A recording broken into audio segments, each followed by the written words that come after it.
오늘 말씀의 제목은 은혜로 구원받았습니다. 은혜로 구원받았습니다 입니다. 이와 같은 제목으로 하나님의 말씀을 전할 때에 하나님께서 우리에게 주시는 은혜가 있으시기를 바랍니다. 어제도 함께 말씀을 나누었지만 귀한 열매가 있었던 1차 선교 여행입니다. 1차 선교 여행에 대한 이 바울과 이 바나바의 보고가 있었죠. 이 보고가 있은 이후에 안디옥 교회에서 그런데 해결해야 될 그런 문제가 있게 된 것입니다. 발생한 것입니다.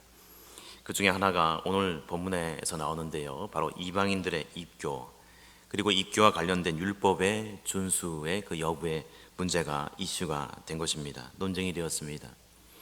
말씀해 보니 1절에 어떤 사람들이 유대로부터 내려와서 형제들을 가르치되 너희가 모세의 법대로 할례를 받지 아니하면 능히 구원을 받지 못하리라 하니, 오늘 1절의 말씀과 같은데요, 즉 이처럼 유대로부터 내려온 어떤 사람들이 있었는데 그 어떤 사람들이 할례를 받지 아니하면 구원을 받을 수 없다고 그들에게 가르쳤기 때문입니다.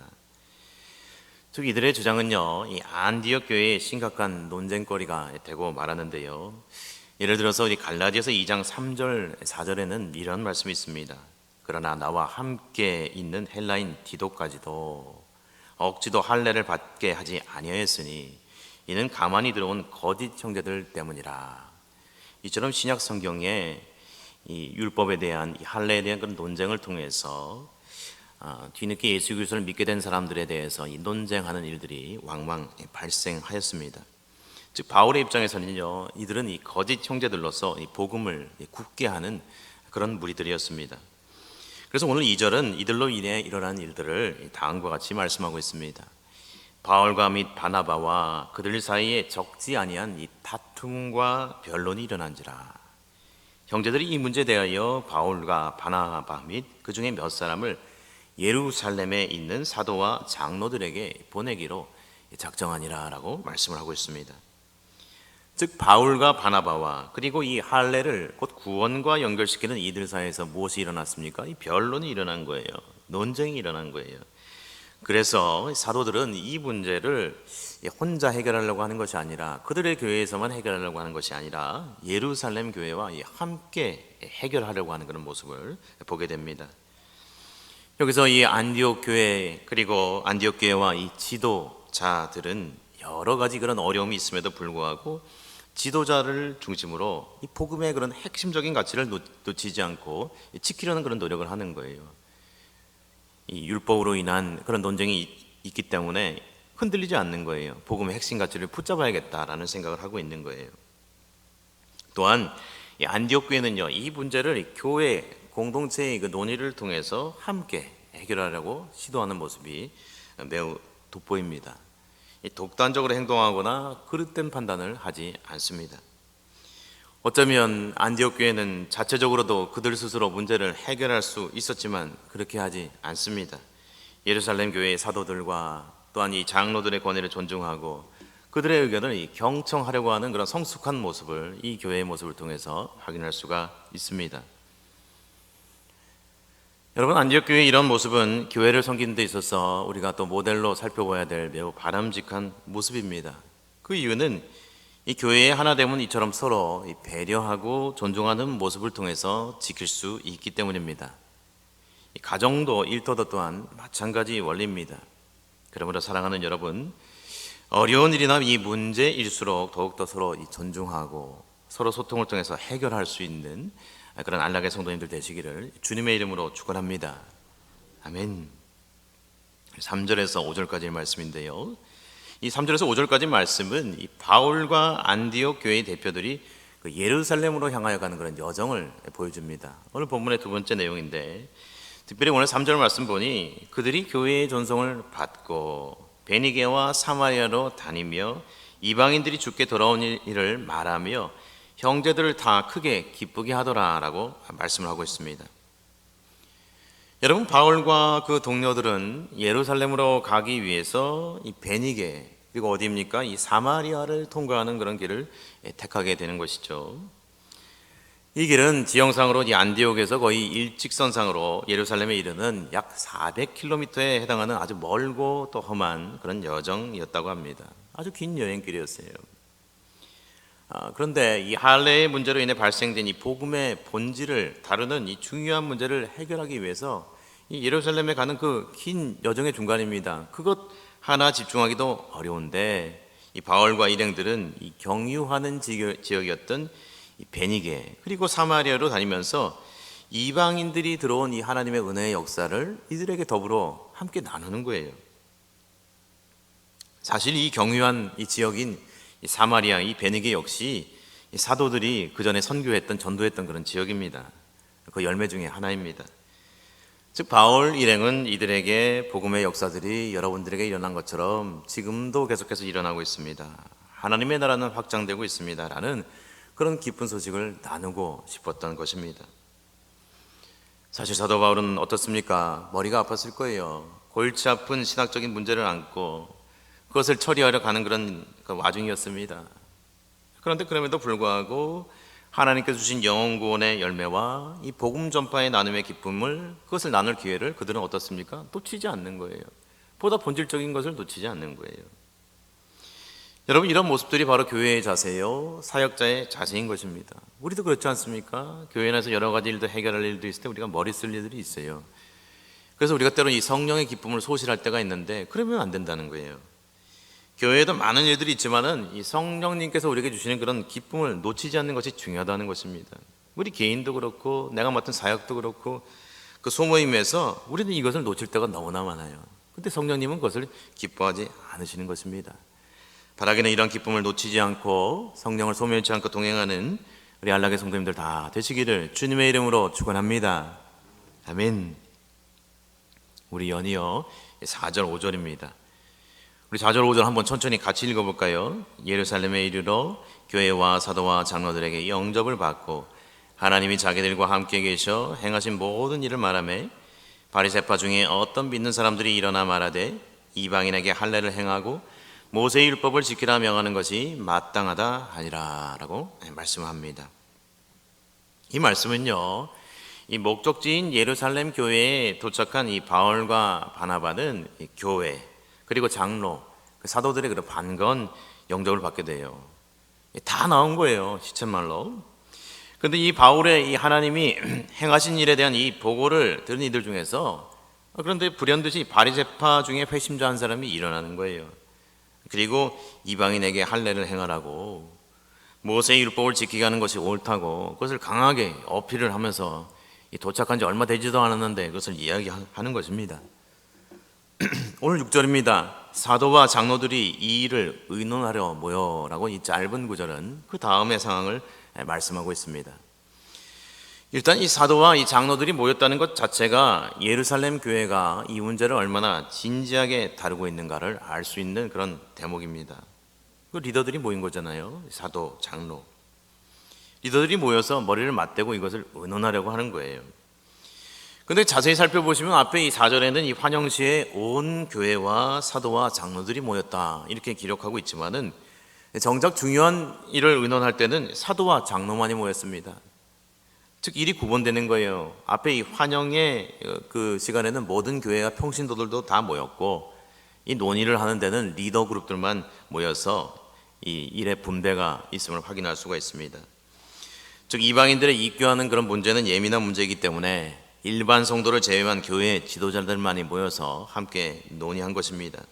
교회 안에서도 역할 분담이 있는 모습을 이 초대교회의 모습을 통해서 우리가 확인할 수가 있죠. 지도자가 해야 될 일이 있고 또 평신도 그룹이 해야 될 일들이 나뉘어져 있습니다. 연이어서 오늘 7절 9절을 보면은 베드로의 연설의 이 첫 번째 부분이 나오는데 베드로의 그동안의 영적인 경험이 녹아난 그런 설교이죠. 또 우리가 지난날에 살펴본 이 고넬료와의 만남 이후에 베드로가 했던 그 설교의 내용과 좀 유사한 부분도 많이 있습니다. 베드로는 보자기 환상을 그 전에 이미 보았고 지난날에 보았고 또한 이방인에게 성령이 똑같이 임하는 것을 이미 보았기 때문에 베드로는 오늘 이 다음과 같이 설교하는 것입니다. 오늘 7절 이하입니다. 9절까지인데요. 많은 변론이 있은 후에 베드로가 일어나 말하되 형제들아 너희도 알거니와 하나님이 이방인들로 내 입에서 복음의 말씀을 들어 믿게 하시려고 오래전부터 너희 가운데서 나를 택하시고라고 말씀하는데, 특별히 이 7절의 부분은 베드로 자신을 이 사도로 부르셨음을 다시 환기시켜 말씀을 하고 있습니다. 또한 연이은 이 8절 9절은요 이방인에게 하나님께서 성령 내려주신 것을 말씀하고 있습니다. 또 마음을 아시는 하나님이 우리에게와 같이 그들에게 또 성령을 주어 증언하시고 믿음으로 그들의 마음을 깨끗이 하사 그들이나 우리나 차별하지 아니하셨느니라 라고 성경은 말씀하고 있어요. 여러분, 이 바울은 이방인들에게 이 유대교의 율법을 요구할 필요가 없는 이유로서 몇 가지를 들어 얘기하는데, 첫째, 그것은 무엇입니까? 즉 하나님께서 이방인에게 복음을 전하도록 자신을 도구로 쓰셨다는 것입니다. 그것은 하나님의 오랜 계획과 섭리 가운데 있었고 또 오늘날 자신이 그래서 여기 와 있다는 것입니다. 또한 둘째로 하나님께서는 이방인들에게 무엇을 보이셨습니까? 성령을 보이셨다는 것입니다. 이 베드로는 실제로 그 성령의 임하심을 이방인들에게 임하는 것을 그는 눈으로 똑똑히 보았습니다. 우리가 지난번에 같이 살펴보았잖아요. 또한 셋째로 하나님은 절대로 차별하시는 하나님이 아니라는 것입니다. 그러므로 그들이 하나님이 하시는 일이니 더 이상 이 일을 제기하지 마십시오라고 논리적으로 항변하면서 말하고 있는 것입니다. 우리 연이어지는 10절입니다. 그런데 지금 너희가 어찌하여 하나님을 시험하여 우리 조상과 우리도 능히 매지 못하던 멍에를 제자들의 목에 두려느냐라고 말씀합니다. 이 앞서 이방인에게 성령이 임했고 베드로에게 섭리하셨고 이 부분을 다 얘기한 뒤에 오늘 10절의 말씀에 보면 베드로는 여기서 이 할례 논쟁을 종결시키려고 좀 더 강력하게 얘기하는 거예요. 즉 이방인들에게 다시는 이 율법의 준수를 요구하는 것은 다름 아닌 무엇입니까? 하나님을 시험하는 것이라는 것입니다. 너희들 지금 하나님을 시험하고 있다. 아주 강하게 얘기하죠. 그리고 유대인들도 지금 매지 못하는 멍에를 지우는 이름을 다시 한번 상기시키십니다. 여러분, 베드로의 연설의 이 설교의 요지는요, 구원은 오직 복음, 오직 예수 그리스도의 은혜로만 가능하다는 그 핵심을 말하고 있는 거예요. 즉 예수님께서 오시고 십자가로 구속하신 이후에는 복음과 율법은 이제 양립할 수가 없음을 베드로가 이들에게 분명히 말하는 것이에요. 무슨 일만 있으면 자꾸 율법 들고 나오니까, 할례 들고 나오니까 그거 아닙니다. 예수 그리스도만이 구원입니다. 은혜로 구원받습니다 라는 것을 오늘 말하고 있는 것입니다. 오늘 11절의 말씀입니다. 우리 한 목소리로 크게 읽어보실까요? 그러나 우리는 그들이 우리와 동일하게 주 예수의 은혜로 구원받는 줄을 믿노라 하니라. 아멘. 여러분, 오늘날 나의 구원을 살펴볼 필요가 있습니다. 오늘날 저와 여러분의 구원은 율법으로 말미암은 것이거나 행실과 선행으로 인한 것이 결코 아니라는 것입니다. 간혹 신앙생활을 하다 보면, 저도 이 짧은 목회지만 목회를 하다 보면요, 오래 신앙생활을 했는데 이 믿음으로 구원받는다, 이 은혜로 구원받는다는 것이 희미한 분들이 있어요. 직분도 맡았는데 그런 분들이 있다는 것입니다. 여러분, 절대 그래서는 아닙니다. 믿음으로 구원받습니다. 은혜로 구원받습니다. 할렐루야. 바라기는 구원에 있어서 오직 예수 그리스도의 구원으로 인한 이 구원임을 결코 잊지 않는 우리 안락의 성도님들 되시기를 주님의 이름으로 축원합니다. 아멘. 또한 오늘 안디옥 교회가, 오늘 마지막 말씀드리면요, 이방인 성도의 이 할례의 문제를 예루살렘 교회의 지혜가 있는 지도자들과 함께 풀어나가려고 했던 것, 제가 서두에도 말씀드렸습니다만 그 부분이 참 중요합니다. 그것을 기억해야 됩니다. 여러분, 어떠합니까? 이 논쟁으로 이 해결이 안 될 때는요, 숨 고르기를 해야 합니다. 이게 쉽지 않아요.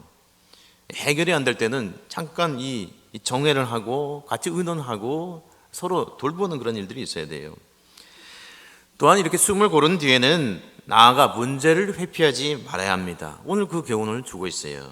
안디옥 교회는요, 문제를 직시하고 대면하여 해결하려고 하는 이런 성숙한 모습을 보였습니다. 그래서 안디옥 교회 하는 것 같아요. 이 바울은 예루살렘 교회의 사도들과 이것을 더불어 함께 논의합니다. 본인들만 가지고 있는 것이 아니라 함께 논의했어요. 이때 더욱더 영적인 권위와 경험이 있는 이 베드로가 이 변론 중에 일어나서 문제의 그런 핵심과 복음의 본질에 대해서 분명히 말씀합니다. 큰 도움을 줍니다. 여러분, 이처럼 우리가 주님의 일을 할 때 나도 생각이 있고 당신도 생각이 있고 모두가 생각이 있지만은, 여러분, 때로는 나도 생각만 있다고 고집 피울 때가 있잖아요. 그렇지 않고 다른 사람의 의견을 들여보는 것이 참 중요합니다. 그래서 성숙하고 깊은 지식이 있는 사람, 영적인 그런 통찰력이 있는 사람들과 함께 논의하고 의논하는 것이 필요합니다.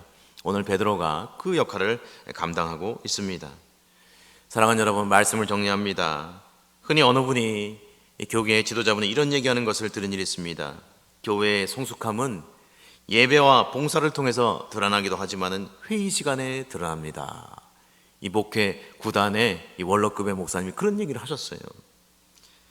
그러므로 이 사랑하는 성도 여러분, 서로 의견이 다를 때 크고 작은 우리 회의가 있잖아요. 재직회도 있고 당회도 있고 각종 기관장 회의가 있고 또 교사들 모임도 있고 교육자 회의도 있고 여러 모임들이 있는데, 이 모임에서 어떤 문화가 있어야 됩니까? 서로 존중하고 물으라는 거예요. 서로 존중하고 배려하라는 거예요. 그러면서 하나님의 뜻을 물으며 찾아가는 아름다운 그런 안디옥 교회의 그런 모습을 배워나갈 수 있는 우리 안락교회가 되시기를 주님의 이름으로 축원합니다. 아멘.